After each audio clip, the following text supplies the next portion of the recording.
Hey everybody, CVH here, and today we'll be taking this Token Spellsword list that you can see on the screen to the ladder. Just got done a stream a little bit earlier. I've been focusing a lot on Arena, perfecting the Arena game, so to speak. I just passed the 20,000 soul gem mark on the account, so things are going well in those regards. But yeah, I didn't really know what to queue up on the ladder to do a video today, so I decided I would just take a sort of a blast from the past deck that used to be very, very popular around August and September, queued up on the ladder. So we got Hazy as our first opponent. The build was based on, but not necessarily too similar to Friedrich73's build on Legends decks. I think he made a post about the fact that he hit Legend using this deck. So we're just going to queue it up and see what happens. Apparently I'm Legend 6 now, which makes little to no sense to me because I checked my rank earlier on stream like 3 or 4 hours ago, and I stopped playing at 15, so I mean, there's that. I don't really know how else I can put that. I think I'm going to keep this, and maybe we just ship them both. They're both kind of expensive. I don't know if I'm just playing. Wish I did. Yeah, we have 2s and 3s. Yeah, 2s and 3s we need. Because then we can start dealing that incremental damage early and get to a good Golden Saint, and that could seal the game. Greetings. Interesting to start against a warrior, one of the lesser played classes. Yeah, I honestly have no idea what's up with me saying it's number 6, but I mean, hey, if we can say Token Spellsword hit top 5 Legend, that'd be fresh. I think it's been a while since that's happened. But yeah, there are some differences in the lists. I would like to say I tested this and have a good reason for every card choice, but I'm sort of just playing what seems right in this case, hence why I'm not doing a deck tech on it right away. So fortunately, he can't go into Banker I Butcher right now, so this 2-2 should be able to contest. I would have, if he could play Banker this turn, I might have gone for the Resolute Ally.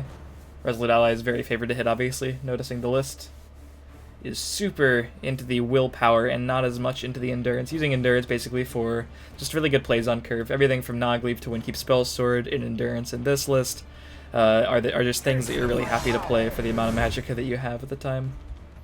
Just going for the free sort of trade with half of my Scouting Patrol. Just putting that over there so it doesn't die immediately. He might be going for Banker I Butcher next turn. Regardless, can't really do a whole lot about it. Looks like, however, we have Scouting Patrol into Ring Resolute Ally, which is pretty sweet. We already have a trade that we want in the left, and the Scouting Patrol on the right is just going to go face no matter what. So the question of where to Resolute Ally, and I think we answer that question by placing it in the right, because if we are not unlucky and we can buff the Scouting Patrols, each will contest the Orc Clan Captain. We will have total control of the board, hopefully. And we have 2 more ring charges after this, so we're not too sad about that. If he goes for the Banker I plan, of course, we have the solid counter with Edict of Azura, which in a pinch could also be used to answer the banner that some of these Orc decks play. I did decide not to include Shadowfen Priest in this build just because I had sort of a space issue. Alright, so he went for exactly the play we thought he was going to go for. And now the Orcs get even scarier, right? Because he could go for future Banker I Butchers with other things in his turn, or he could go for Wood Orc Headhunter next turn, and that's a very powerful card on curve. So I think what the plan is to smack him a bunch with whatever we got, which is 4 things. So we can deal 8 damage, excuse me, if we don't want a Resolute Ally, and I don't think we do because I think we just Edict. And barring a crazy Prophecy Orc in these next 2 runes into exactly Wood Orc Headhunter, I think that sets us up fine for a turn 5 Golden Saint, which is another thing this deck really likes to do. What do we want to? We want to worry about. Alright, if we attack with this first, yeah, we can just trade evenly with a more cool in either lane.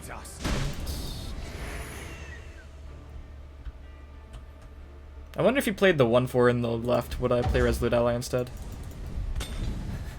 Huh, guess that's a question I have to really think about answering now. Alright, so what happened if I did that? I just don't think it's good enough. We're dealing enough damage over here. I think I will do this, though. Will I do that? Then he can take a freebie on this, and essentially kill both of my guys with that one thing. Acknowledged. He can do that anyway, though.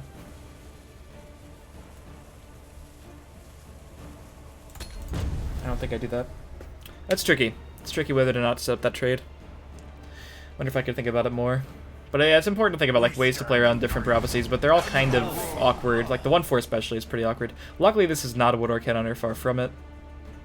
Far from it indeed. And Golden Saint is still quite live this turn.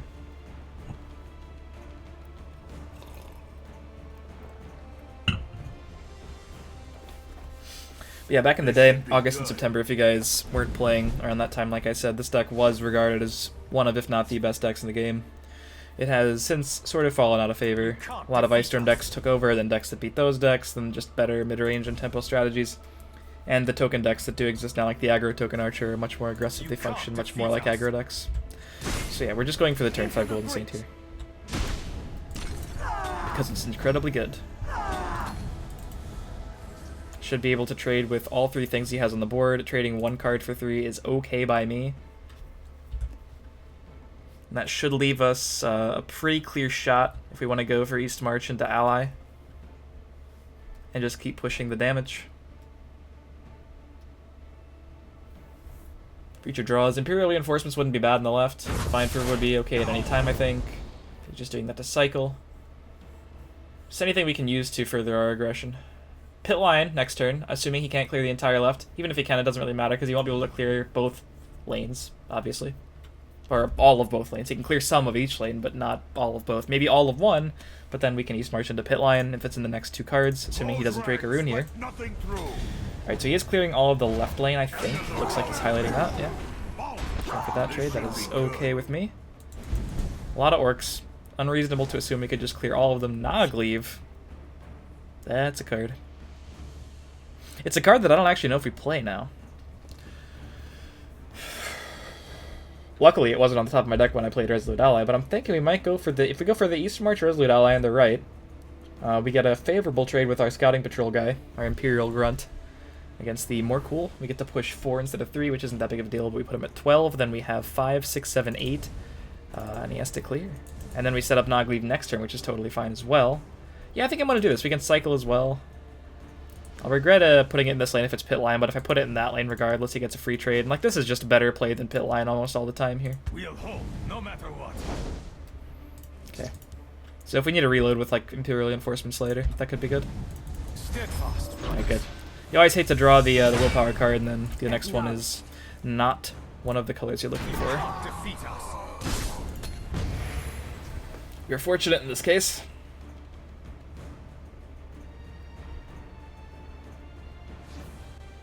Alright, Enchanted Plate's relatively tame. It allows him to get a favorable with the Imperial Grunt, but that's mostly irrelevant here. Cards you'd be worrying about include like Burn and Pillage. Woodwork Headhunter, he's not even enough to swing the game around, I don't think. But Burn and Pillage, of course, would imply that he was aggressive throughout the course of the game, which he's not been able to be. So I think we're just okay at the moment. He would have to trade with a 4-3, and we'd be 1 off of lethal. Alright, now we're a little bit more. We're 3 off of lethal. We do have 3 damage draws. Divine Fervor and Dawnbreaker do it. Cloud Arrest does not do it. But I think we can just go for... I mean, we're not worried about anything, right? So we could even trade. If we deal 6... we're still... If we deal 6 with these 2 and trade with the 3-3, we're still setting ourselves up to go for a Nogleave victory. We could also just play this and take a favorable trade. Go for 5th Legion in the right, Cloud Rest. I mean, 5th Legion in the left, Cloud Rest in the right. Could also just put him at 3. All these things seem okay. I'd like to try to bypass the last rune if possible, so I think I am going to do that, yeah. But in order to do that, I have to play Nogleave because it has 6 attack. So yeah, I'll just take the even trade here. Assess the situation after we get him down to 6, which is the life total we're going to try to kill him from with Nogleave.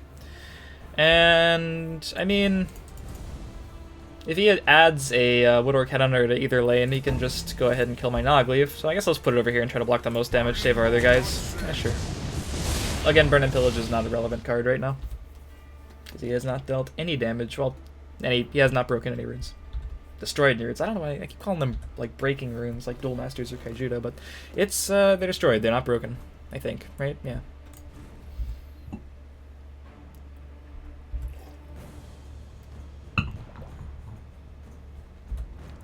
It's important to stay hydrated when you're playing these High Legends games. High Legends games, even. He's pretty high ranked too for an Orc deck. Not that I'm judging Orc decks or anything. Hope he makes a play soon, so I have to stop making. So I get to stop making small talk. It's a little too late for me to make good small talk. There's the Headhunter finally. That would have been a problem about 3 turns ago. Maybe. We had a pretty good hand, all things considered, yeah. He's playing Suppress in that deck, too. It's a good day to die. Well, that was a pretty fast one, so I say we queue up another one. I wonder if the visual bug is going to fix itself, or if I'm just rank 6. Hey, apparently I'm rank 5 now. I mean, I'll take it. I don't know exactly what kind of sorcery, no pun intended to all the sorcery decks on the ladder, had to have happened. I don't know, maybe someone else is having some problems. I've asked in the Discord, subscriber Discord. There's something wrong with legend ranks at the moment. I'm rolling some legend with Alter Monk at the moment. Helpful tips from Ladder Alice there in the subscriber Discord. Yeah, feel free to check out the Twitch stream. I'll link it down below as always. Drop a follow for daily streams there. Drop a subscription for daily highlights and strategy content and deck techs and all kinds of stuff here on the YouTube. Feel free to subscribe to the stream as well. Yeah, that's about all the selling out I'm gonna do. I have a Twitter account at IamCVH. IAMCVH. These are the things I usually plug in my stream. If you don't normally catch my live streams, there is a healthy amount of selling out just to promote. Back to the matter at hand. I guess the pressure is somewhat off since the legend ranks are apparently just all over the place, which is good because again, I have little experience with the deck in its current form. This is a deck that I played a lot back when it was considered tier 1 or at least high tier 2. And, it did have a lot of favorable matchups. It was definitely a strong contender in the metagame. It has changed somewhat. Back in the day, you could see this deck pretty frequently running a lot more legendaries. You could see Hoffinger Marauder was a 2 or 3 of, 3 Descendant of Alkosh, 3 Black Marsh Warden. That's right, that 1 4-drop that gets Firebolted and executed and then Ice Stormed if it happens to survive. That was a 3 of in the deck. It was considered wrong not to play it. And that was back with pre-nerf Burn and Pillage, mind you. Pre-nerf Burn and Pillage was a card, and people still decided people of sound mind decided to run 3 Black Marsh Wardens, 3 Bone Colossus. Now it made a little more sense. That's definitely a better card than Black Marsh Warden by a lot. But yeah, lots of legendaries indeed. 3 Divine Fervors. 3 Divine Fervors could be in here at the moment, but I had a bit of space issue, and I felt like the 1 Dawnbreaker was probably better than the 3rd Divine Fervor. And they did used to cost 4, worth noting. Some difference between Frederick's build that I mostly copied off of Legends decks. He's playing Helgen's Squad Leader too, as well as the Shadow from Priest, some other stuff. So there are some differences. A lot of different ways you could build this deck if you're truly into the idea of playing a deck that's, well, who knows how it's really positioned. I haven't tested it enough, but you guys could go out and test it as well. Life with Cena. Not keeping Divine Fervor in our opener. We're definitely keeping Scouting Patrol. And I think we're probably... Let's see, we have 2 draws to find a 2-drop if we keep the Mammoth, and Mammoth is probably our best turn 3. Overall, we have a 1 already. Yeah, let's keep it. Disappointing. One of our 6 prophecies. Yeah, Midnight Sweep is another anti-aggro card you could be playing in this deck. It's already pretty reasonable as decks go against strong aggro decks. You could also play just a little bit more heal. I'd probably like that more than the sweeps at the moment. Don't want to interfere with the Resolute allies. No play. That's definitely good news. That's bad news. We did not draw a 2 in time. Those were the risks. We knew the risks going in, but we are still okay. Still okay. To not have a play on turn 1 with the Ring of Magicka and Archer. Force is my strength and my courage.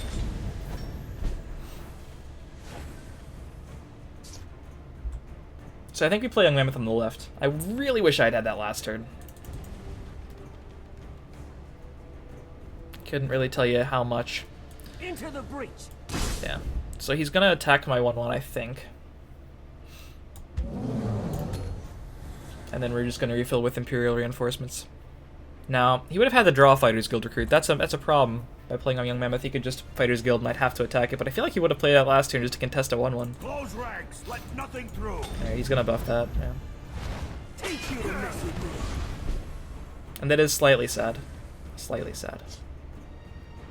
So we get 2 breakthrough damage, which puts him at 25, breaks through and automatically, then we put him at 24. And I think we're just gonna fill up with Imperial Reinforcements. Hope we don't hit a prophecy. Apparently he's playing a lot of prophecies. But we have really no choice here, we have to do it. Okay, that's good news. I hear and obey. Yeah. And Reinforcements just seems... I guess East March has some value as well. We put more stats on the board with the reinforcement, and we get, you know, an actual trade on that if we want. Skaven is an issue. I don't think we straight up lose to Skaven. It would be unfortunate for sure. If he doesn't Skaven, I wouldn't mind seeing that Divine Fervor again when we ship for the Jav. Well, water just splashed my eye. Blinded. House Kinsman. Okay, so pretty traditional looking Archer deck. Nothing too crazy yet. We could keep 2 of our guys alive with the Cloud Rest Illusionists. Doesn't seem super relevant. I'm more inclined to just trade. Face for 1. But first we Bruma in the left and then East March in the left as well. Let's see, we're putting him at 23. He can attack me down to 24. So next turn he couldn't ring into... Oh, actually we're going up to 28, so that's good. This could be pretty annoying if he's trying to get ahead on life with some of those cards for like a Soul Rest and Jarl. Have to imagine at least Jarl's in the deck.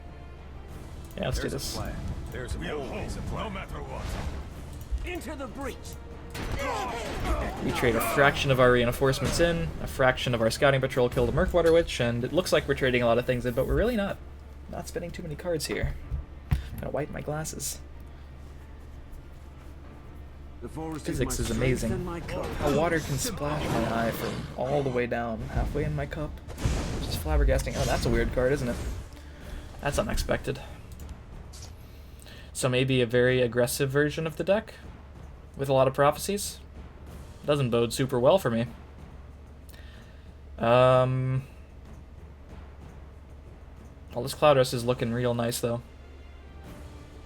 Cloud Rest is looking real nice, and we could even put Spellsword in the right if we want to deal with that. Well, if we even want to deal with that Kinsman, we could just let it sit there for basically however long he wants it to, you know? Windkeep Spellsword could go on the left and just set up to deal with the Fighter's Guild or something like that. I wouldn't mind that. Just playing Murkwater Witch, that's not a super aggro card. I assume it's just like, you know, one of the best cards you can play. Do I want to play another Bruma though? I could heal for 3 this turn. Bruma or Spellsword.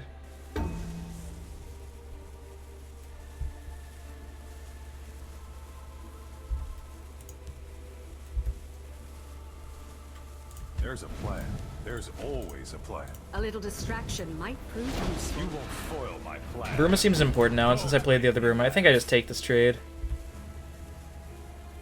Yeah, I think I'm just taking that trade. It's unfortunate. But our board is really strong over here. I don't think it's easily answered by a whole lot.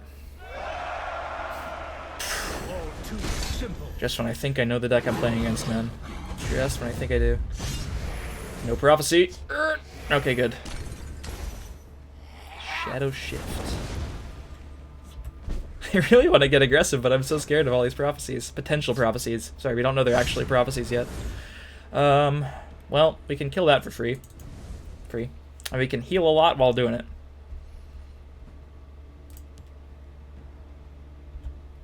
I think that's just the plan, and I think we play Haunting Spirit as well. A little distraction might prove useful. You won't foil my plan. You won't foil my plan.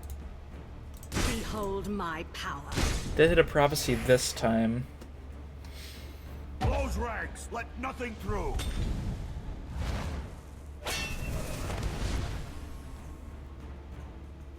So he gets to trade with 2 of my things.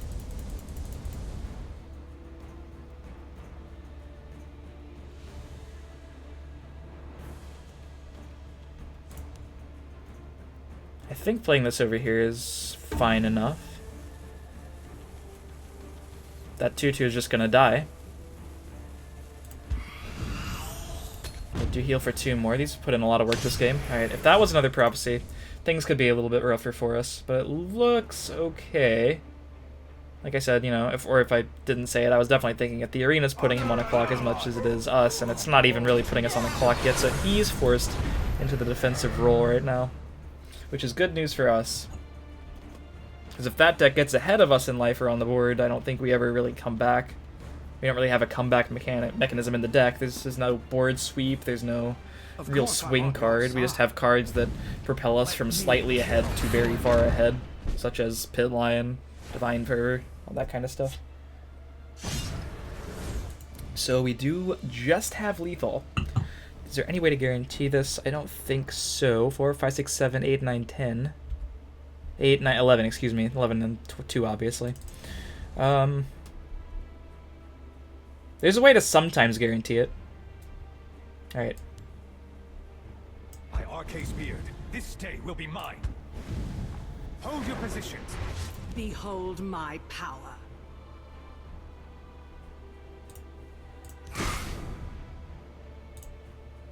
Well, I mean, it's already guaranteed, right? Because there's no... I mean, that would have to be exactly Dark Harvester.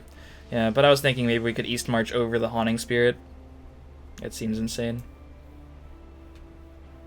My fight is done. Yeah. By the aid of Hard-fought victory. If his lane was full and he had a Kinsman, then any Prophecy creature could potentially have healed him there.